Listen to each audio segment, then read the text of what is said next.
What up, fellow curators? Today on the show, we are talking 1959, one of the coolest years in music. Not just a great year to end out a decade, but a great year in music. Possibly the greatest year in music. Why? Because in 1959, we get this classic album. We get this classic album. We get this classic album. We get this classic album. We get this classic album, and a whole bunch more.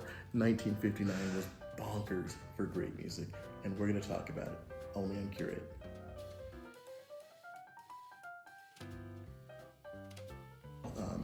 So many awesome recordings were released in 1959. It was an interesting turning point in the music world, certainly in the jazz sphere.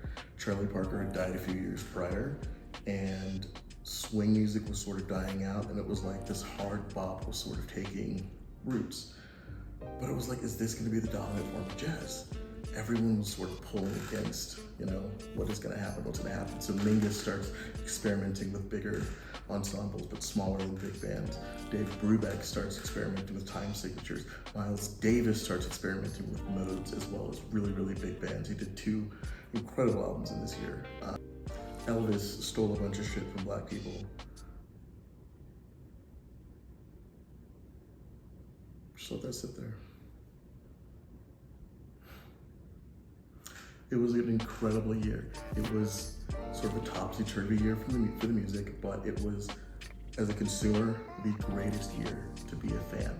Ray Charles comes out with his debut, What I Say on Atlantic, where he's getting away from the sort of jazzy Ray Charles sound that people have been familiar with and saying, hey, I'm an R&B force. Any of these albums you add into your collection, you're gonna have that talking point. 1959, what a year. So let's just take a couple of these records and just sort of go through why they're amazing. This best-selling jazz album of all time, Miles Davis, Kind of Blue. It's one of those records you put on and you go, ooh, moody, evocative. All the sort of words that don't mean anything in terms of musicality or content, but sound good. And that's what we're looking for here. Shit that sounds good. Mingus, this is Mingus in like a non-ed octet, sort of larger septet band, where he's got a bunch of different horns and stuff, and they're all kind of doing a sort of modernized take on the New Orleans collective improvisational style, but it's firmly rooted in bebop and the blues, and so it's got that hard bop element, but it's done in a way that only Mingus can do it. This record is a little bit difficult to get into if you're not super into jazz, because it kind of sounds directionless, but once you sort of figure out, okay, everyone's contributing to this line, then it sort of makes more sense and it becomes super easily digestible. Keep your ear to the blues. This album is super easy to understand, super easy to listen to, and incredible. Miles Davis, Porgy and Bess. This is Miles Davis with a large orchestra almost, no strings, but like a concert band sort of format. He's taken the George Gershwin songbook, Porgy and Bess, and just sort of jazzed it up. This is sort of the concert jazz realm that was sort of emerging around this time. Gary Mulligan was doing a lot of stuff like this. Jazz was kind of figuring out, are we going to exist in the concert hall or in the whorehouse? And this is top tier concert hall jazz. As is this record, small group quartet, but it's playing with time.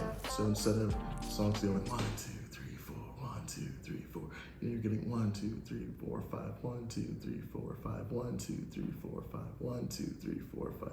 And you're also thinking like, we have to make these swing, it's jazz, so it can't just be static, it's gotta swing. So Brubeck's doing a ton on this record in terms of content and what he's throwing at you. It seems like, oh, I can't dance to a song in 3/4 alternating with 4/4. Once you start listening to it and stop thinking about the mathematics of it all, it's just fun music.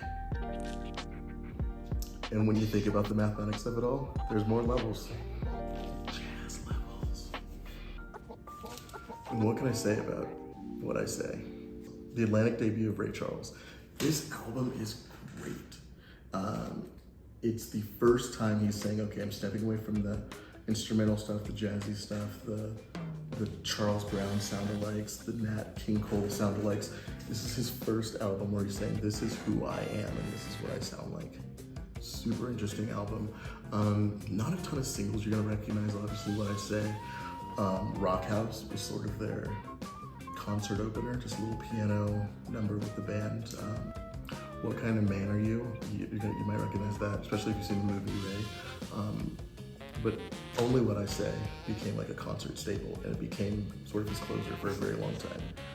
Incredible record, pretty easy to find. Caps out an amazing year of music.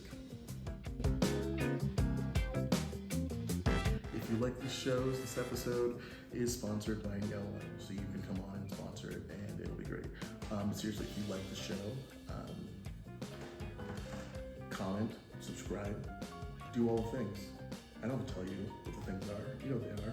Like, comment, subscribe, click the bell notification. Is that even still there? I haven't seen it in like 2 years. Whatever, just watch my videos, share them. If they're helpful, use them. Go to a record store, enjoy them.